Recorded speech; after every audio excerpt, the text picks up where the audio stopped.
That's a lot of. What was the most bizarre animal that you had to research? One that I feel like a lot of us in the past 5 years have maybe heard about, like pangolin, sloth, and those are bizarre. Axolotls are very popular and they're in there. But one that I didn't know about was the decorator crab. And it basically has a shell that's kind of like Velcro, and it will find sponges and seaweed and different things around and stick it onto its shell. I was like, that is fascinating.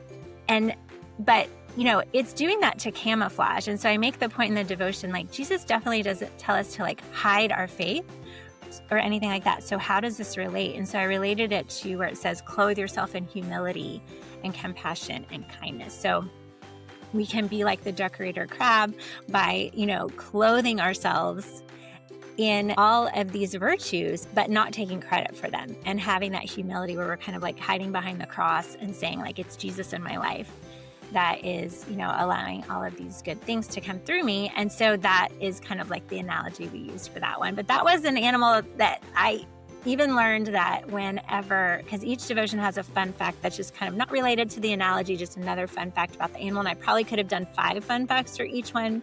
So I'm hoping kids will do their own research and find more fun facts. But for that one, the crab has the exoskeleton. So when it gets out of its shell and the new shell is growing, it will recycle some of those sponges and the different I don't know if it's corals, but algae and things like that onto its new shell. I was like, that's so industrious. I just love it. I love it. That definitely seems like an analogy that could keep going and keep going. How we have to put off our old self and take on the new self. And it's like, well, what are we going to bring back? It sounds like a very interesting creature. I have a kiddo that's very interested in oceanography, and so we've done a lot of talk ocean census that they recently did, and just kind of all the bizarre creatures that we're still discovering in the ocean that are still so unique and specific and colorful, and I love how God did that. Yes, and they process, like food and light just so differently.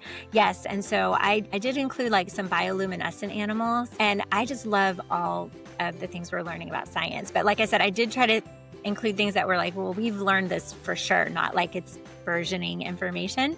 But yes, I love learning about things like that. And I think, I've been thinking a lot about kids and wonder, and the ages that our kids are, those teen tween ages. Sometimes it can seem hard to keep that wonder in their lives.